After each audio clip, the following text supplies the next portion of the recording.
But today you and I are going to make something called pappardelle in the Tuscan tradition, a wide noodle, and we're going to sauce it with a tomato and mushroom sauce. So in my saute pan right here, I have about 1/4 cup of extra virgin olive oil, 3 cloves of garlic that I've minced up and got soft, and now I've added the mushrooms, and I want to cook them down until they're soft. And these are the types of mushrooms that I'm using today. We have the portobello mushroom, the common button mushroom, cremini mushroom, and shiitake mushrooms. And you can find all of those in your grocery store. And if you wanted to really beef this up a little bit with another type of mushroom, you could use dried porcini, which you can also find. And now when the mushrooms are soft, that's when we want to give them a little bit of salt, some sea salt, and some black pepper. So that goes in.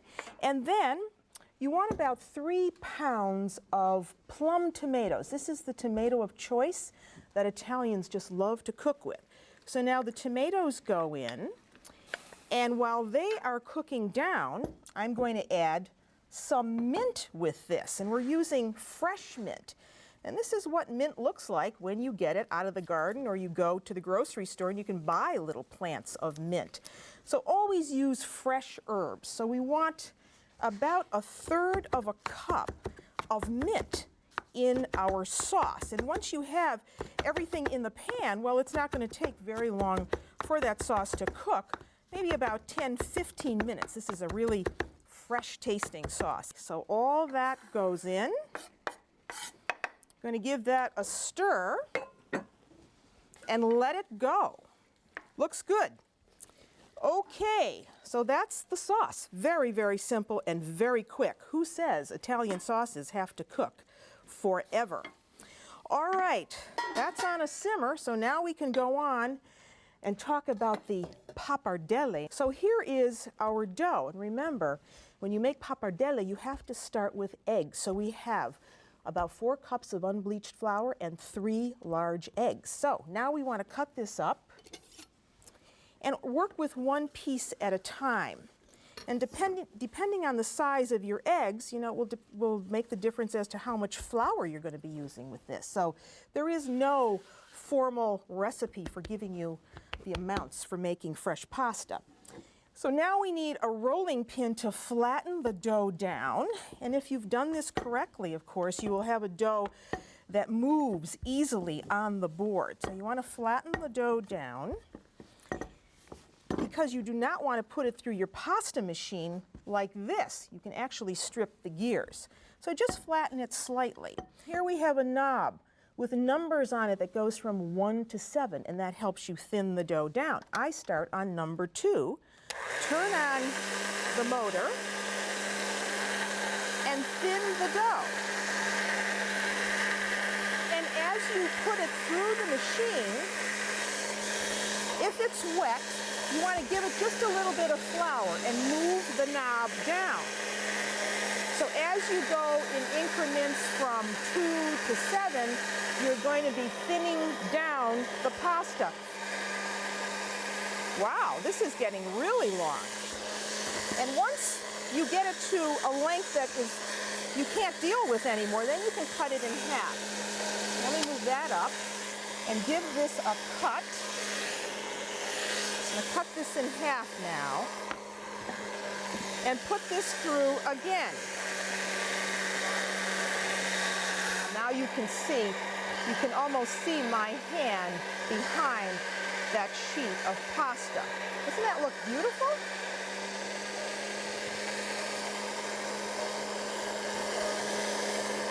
Okay, that's just where I want it. And you can see the difference between this sheet and this sheet that we thinned down. Now, once we have it like that, then we need to cut it up into the pappardelle shape. So here is our sheet, and we're making about 1 pound of pasta today. So you need to have a pasta wheel, or you could just use a knife if you wanted to.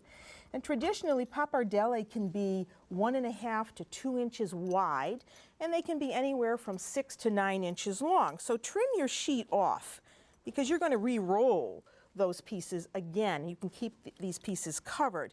And then you can either use a ruler, or you can just eyeball it the way I do and cut yourself the pappardelle strips. So there, that forms the pappardelle, and that's what they look like, wide noodles, you see? And if you wanted to cut those in half, you could, but sometimes it's nice just to give company a long one. But let's cut them in half because I've made some earlier for you today. And everybody thinks they know how to cook pasta, but I'm here to tell you that there are some people who don't know how to cook it. Because first you have to start with enough water. And that means a pasta pot like this that has an insert. You see, this makes it very easy to take the pasta out once it's cooked.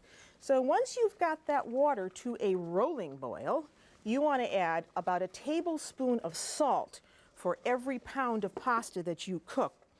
And fresh pasta like this is going to cook in no time at all. Now here are the sheets that we did earlier, and you see they're a little drier now. So I take them off the towel with a little bit of flour and just do what my grandmother did. Dump them into the pot.